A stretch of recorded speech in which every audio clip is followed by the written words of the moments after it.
Captain Jenna Eakins strode onto the bridge of the TSS Odyssey, her boots clicking sharply on the metal deck. The chatter of the crew quieted as all eyes turned to her expectantly. "Status report," she barked, taking her seat in the command chair. "All systems nominal, Captain," replied Commander Zach Thompson, her first officer. "We're on course for the Arcturus system, ETA 6 hours. Jenna nodded, her eyes scanning the holographic displays surrounding her. The Odyssey was a state-of-the-art explorer vessel, outfitted with the latest in Terran technology. Her mission was to chart new star systems on the fringes of human space, seeking out habitable worlds and valuable resources. But today, something felt different. A strange energy seemed to permeate the ship, setting Jenna's senses on edge. She couldn't quite put her finger on it, but her instincts told her that this would be no ordinary mission. Her musings were interrupted by a sudden shout from the sensor officer, Ensign Kai Nakamura. "Captain, I'm picking up an unknown contact bearing 227 Mark 19. It just appeared out of nowhere." Jenna leaned forward, her gaze sharpening. On screen, the main view screen shimmered, resolving into an image that made Jenna's breath catch in her throat. Floating in the void was a massive alien vessel, easily dwarfing the Odyssey. Its hull was covered in strange, organic-looking protrusions, pulsing with an eerie bioluminescence. "My God," whispered Commander Thompson. "I've never seen anything like it." Jenna felt a thrill of both fear and excitement course through her. This was it, humanity's first contact with an alien species, the moment they had been preparing for since the dawn of the space age. She took a deep breath, composing herself. "Hail them," she ordered, her voice steady. There was a tense pause as the comm officer sent out the standard first contact package, broadcasting it on all frequencies. Then, to everyone's shock, a deep rumbling voice filled the bridge. "Greetings, humans of the Terran Confederacy. I am Supreme Overlord Krizak of the Vortex Imperium. Your species has been judged and found wanting. Prepare to be assimilated into our glorious empire." Jenna's blood ran cold as the implication sank in. This was no peaceful first contact. It was an invasion. The alien ship loomed closer on the screen, its weapons ports glowing ominously. She slammed her hand down on the arm of her chair, activating the ship-wide intercom. "Battle stations," she roared. "This is not a drill. I repeat, battle stations." As klaxons began to blare and the crew scrambled to their posts, Jenna gritted her teeth in determination. The Odyssey might be outmatched, but she would not go down without a fight. The very future of humanity was at stake. Little did she know that this was only the beginning of a conflict that would reshape the galaxy, with the scrappy underdogs of Earth facing off against an overwhelming alien threat. The odds were stacked against them, but one thing was certain: humanity would not yield.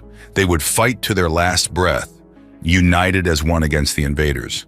It was time to show the universe what humans were truly made of. Time to make the aliens rue the day they challenged the indomitable spirit of Earth. The battle for mankind's survival starts now. Captain Eakins gripped the armrests of her chair as the Odyssey shuddered under the impact of the alien weaponry. Sparks flew from overloaded consoles and the acrid stench of fried electronics filled the air. "Shields down to 40%, shouted Lieutenant Mikhail Petrov, the tactical officer. "Hull breaches on decks 7 and 12. Jenna cursed under her breath. The Vortex ship was pummeling them mercilessly, its advanced technology far outclassing their own. But she refused to give up. "Divert all auxiliary power to the shields," she ordered, "and ready the plasma torpedoes. We'll hit them with everything we've got." The crew worked frantically to carry out her commands, their faces grim with determination. They knew the odds of survival were slim, but they would go down fighting like true Terrans. Jenna's mind raced, trying to formulate a strategy. The alien vessel was heavily armored, its shields shrugging off their attacks like raindrops. But every ship had a weakness. They just had to find it. Suddenly, an idea struck her. It was a desperate gamble, but it might just work. "Helm! Plot a collision course with the enemy ship," she barked. "Full speed ahead." Commander Thompson gaped at her in shock. "Captain, are you insane? We'll be destroyed." Jenna met his gaze unflinchingly. "We're dead either way, Zach. But if we can take them with us, it might just give the rest of the fleet a fighting chance." Thompson hesitated for a moment, then nodded grimly. Aye, Captain. It's been an honor serving with you. As the Odyssey hurtled towards the Vortex vessel, like a spear of retribution, Jenna addressed the crew over the intercom. Attention all hands, this is the captain. We are about to ram the enemy ship. Brace for impact and prepare to abandon ship on my order. She paused, emotion welling up in her throat. These brave men and women, her loyal crew, they had followed her to the very gates of hell. And now she would lead them on a suicide mission to strike one last blow against the invaders. I know I'm asking the impossible of you, she continued, her voice rough. But remember, we're Terrans. We don't back down, we don't surrender. We fight to the bitter end, and if we die today, we die as heroes, defending our people. No matter what happens, I'm proud to have served with each and every one of you. A chorus of cheers and battle cries erupted over the comm as the crew responded to her words. They were afraid, but they were also filled with a fierce, unbreakable spirit. They would meet their end like true warriors. Jenna closed her eyes for a moment, picturing Earth, the green hills of her childhood home, the majestic towers of the great cities reaching towards the sky. Everything she had sworn to protect. For Earth, she whispered, for humanity. Then as the alien ship loomed before them, like a monstrous leviathan, she gave the order. All hands, abandon ship. I repeat, abandon ship. Escape pods blasted away from the doomed Odyssey as it rammed the Vortex vessel in a blinding flash of light. The impact shattered the enemy shields like glass and sent cracks racing along the hull. For a moment, it seemed like the sacrifice had been in vain. But then, in a glorious burst of flame, the alien ship exploded into a million fragments. Against all odds, the humans had struck the first victorious blow. The battle was far from over. But now, the invaders knew the true mettle of their foe. On the bridge of the Vortex flagship, Supreme Overlord Krizak snarled in rage as he watched the Odyssey's final moments. The bioluminescent patterns on his chitinous skin flared blood red, betraying his anger. Impudent primates, he roared. They dare defy the might of the Imperium? They shall pay for this insolence with their lives. He whirled to face his subordinates, his eyes blazing with malice. Summon the Armada. We will crush these humans and grind their wretched planet to dust. None shall stand against the Vortex. All will be assimilated. As the alien fleet gathered, a darkness fell over the galaxy. The war had begun in earnest, pitting the valiant defenders of Earth against a ruthless empire bent on conquest. But the humans would not face this threat alone. On distant worlds, long-lost human colony ships and breakaway civilizations intercepted the news of the invasion. Many had diverged from the Terran Confederacy centuries ago, becoming spacefaring nations and galactic powers in their own right. Now, as the specter of annihilation loomed, ancient grudges and rivalries would have to be set aside. The children of Earth must stand together against the alien menace or fall divided. Aboard the sleek warship Retribution, Admiral Elena Ivanova of the Novaya Rus Imperium frowned at the battle report from the Arcturus sector. Her people had fought long and hard to carve out their own destiny among the stars, free from Terra's control. But this was bigger than politics or old grievances. This was about survival. The very future of humanity itself hung in the balance. Set course for Sol, she commanded, her voice hard as steel. It is time we taught these alien scum the fury of the Rus. Meanwhile, on the jungle moon of Jiangxi, General Toru Iwata of the Yamato Protectorate reviewed the same grim news. His hand clenched into a fist, remembering the sacrifice of the Odyssey and her valiant crew. No more. No more would humans die at the hands of alien oppressors. The Protectorate had spent generations honing themselves into a warrior culture, elite soldiers dedicated to defending the innocent. Now their skills would be put to the ultimate test. Ready the fleet, Iwata growled to his lieutenants. We go to aid our Terran cousins in their hour of need. For the honor of Yamato, we shall fight to the last man. And so, even as the Vortex invasion force descended upon Sol like a plague of locusts, the lost tribes of man rallied to the banner of their ancestral home. The galaxy would tremble as the full might of humanity was unleashed, a force united and unbreakable. Together they would stand against the darkness. Together they would face the fury of the Vortex Imperium. And together they would show the universe the indomitable spirit of humankind. The fight for Earth had only just begun. But one thing was certain. The aliens would rue the day they challenged the sons and daughters of Sol. The Vortex Armada descended upon the Sol system like a swarm of locusts, their organic ships blotting out the stars. Hundreds of vessels, each one a nightmare of pulsing flesh and eldritch technology, all united in their singular purpose, the subjugation of humanity. But the Terrans were ready for them. A ragtag fleet assembled in Earth's orbit, a motley collection of military craft, retrofitted freighters, and civilian ships pressed into service. They were outgunned and outmatched in every way, but they stood firm, ready to defend their homeworld to the last. Leading the defense was the TCS Titan, a massive dreadnought that served as the flagship of the Terran Confederacy. On her bridge, Admiral Nadia Sokolova surveyed the tactical displays with a grim expression. She was a veteran of countless battles, her face weathered and scarred by years of service. But nothing in her long career had prepared her for the sheer scale of the threat they now faced. "They'll be in weapons range in 30 seconds, reported her sensor officer, Lieutenant Jason Kim. His voice was steady, but Sokolova could see the fear in his eyes. "Tracking multiple torpedo locks." Sokolova nodded, her jaw set with determination. She knew that fear well. It was the same fear that gripped her own heart, the knowledge that they were facing an enemy far beyond their ken. But she also knew that they had no choice. Earth was depending on them. The entire human race was depending on them. "All ships, engage at will," she ordered, her voice ringing out across the fleet. "Protect the evacuation transports at all costs. We must buy time for the civilians to escape." As the alien fleet bore down on them, the Terran ships opened fire, filling the void with streaks of plasma and fusillades of missiles. The Vortex responded in kind, their eldritch weapons tearing through hull and shield alike. The battle was joined, a desperate struggle for survival against impossible odds. Ships on both sides erupted into flames, turned into drifting husks by the brutal onslaught. But for every human vessel lost, the Terrans made the enemy pay dearly. Fighters danced and swirled in a deadly ballet, pitting human skill and tenacity against alien technology. The Vortex craft were fast and maneuverable, able to turn on a dime and unleash devastating close-range attacks. But the Terran pilots were undaunted, meeting the challenge with daring maneuvers and suicidal bravery. "I've got a pack of bandits on my tail," shouted Lieutenant Rachel O'Donnell, her voice crackling over that comm. "Can't shake 'em." O'Donnell was a rising star in the Confederate Navy, known for her quick reflexes and fearless flying.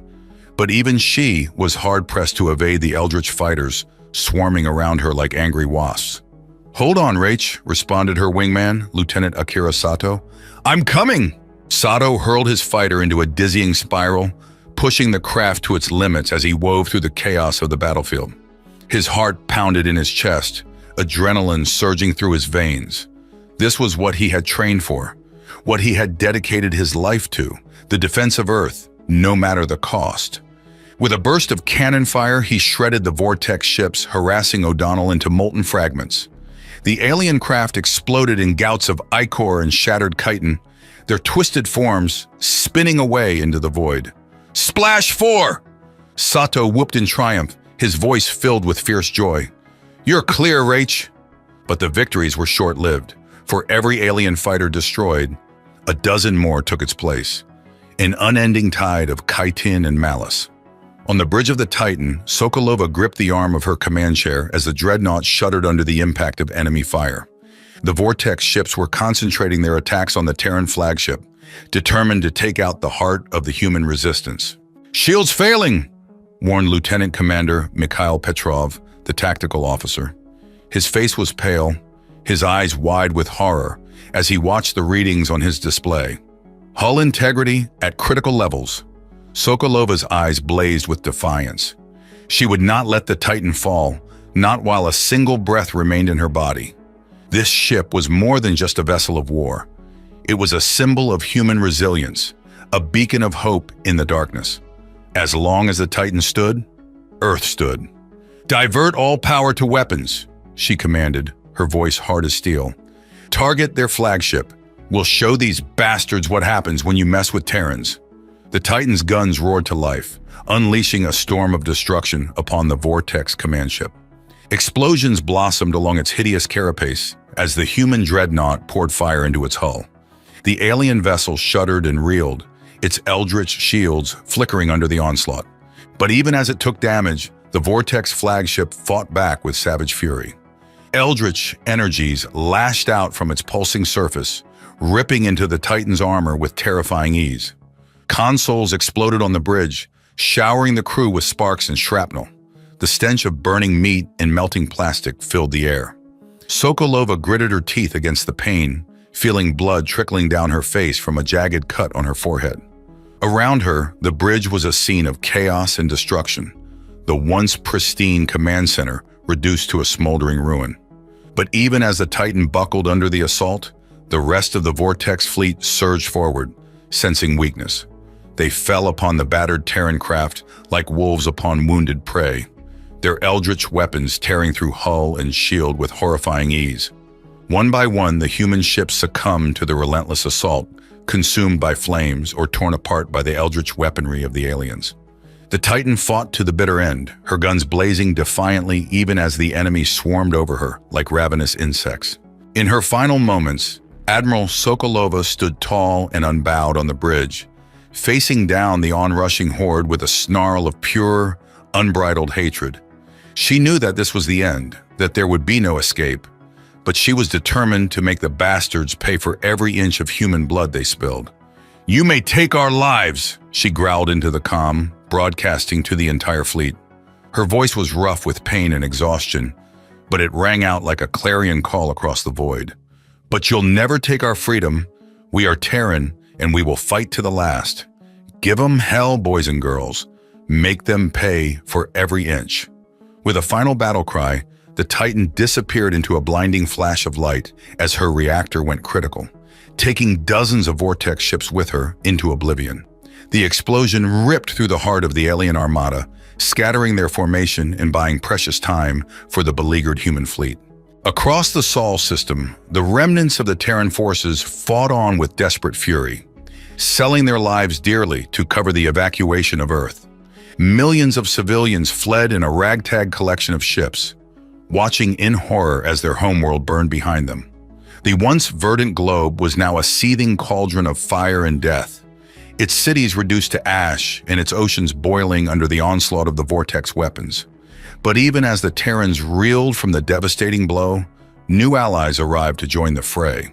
The forces of the Novaya Rus Imperium and the Yamato Protectorate, ancient rivals of the Terran Confederacy, now fought side by side with their estranged kin, united by the common threat. Sleek Rus battleships and nimble Yamato cruisers tore into the alien armada with a vengeance, exacting a terrible toll for every human life lost. The skill and courage of their crews were the stuff of legends, their ships the product of centuries of warfare and innovation. The Rus were known for their indomitable spirit and their mastery of close-quarters combat, their ships bristling with batteries of short-range plasma cannons and swarms of assault drones. They threw themselves into the fray with reckless abandon, their battle cries echoing across the comm channels as they grappled with the Vortex ships in brutal malaise. The Yamato, by contrast, favored precision and finesse, striking from afar with long-range railguns and salvos of guided missiles. Their ships were sleek and agile, darting through the chaos of battle like silver fish through a murky sea. They danced around the lumbering Vortex craft, peppering them with pinpoint fire and whittling away at their defenses with ruthless efficiency. Together, the three human factions battered the Vortex invasion force, forcing the aliens to pay for every mile of space with rivers of ichor and mountains of shattered chitin. The cost was high, with untold numbers of ships lost on both sides. But slowly, inexorably, the tide began to turn. The Vortex had underestimated the tenacity and sheer bloody-minded determination of their foe. They had come expecting to find a race of weaklings, ripe for conquest. Instead, they found a people who would rather die than submit, who would fight to the last man, woman, and child rather than bend the knee. Aboard the Vortex flagship, Supreme Overlord Kryzak raged and snarled as he watched his grand armada slowly being ground down by the furious human resistance. The bioluminescent patterns on his carapace flared crimson with anger and frustration, pulsing in time with the eldritch energies that coursed through the ship's living walls. Impossible! He roared, slamming his fist into the fleshy control panel. The surface rippled and shuddered under the blow, but held firm. How can these primitives stand against the might of the Imperium? They should be cowering in terror before us. But even as he spoke, the human forces pressed their attack, hammering the alien fleet with renewed ferocity. The once invincible vortex ships began to falter and break under the onslaught, their eldritch technology proving no match for the indomitable spirit of mankind.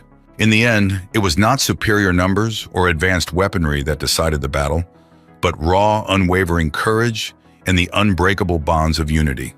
The Terrans, Rus, and Yamato fought as one, their shared heritage and common cause forging them into an unstoppable force. As the last vortex ship was reduced to a cloud of drifting wreckage, a cheer went up across the human fleet. Against all odds, they had prevailed. The first battle of the war was won, but the celebration was short-lived. The soldiers of humanity knew that this was only the beginning. The Vortex Imperium would not take this defeat lying down. They would return with even greater numbers and more terrible weapons. The road ahead would be long and bloody, a war that would span star systems and generations. But the people of Earth and her scattered colonies would face it head-on, united as never before. For they were Terran, and they would never, ever yield.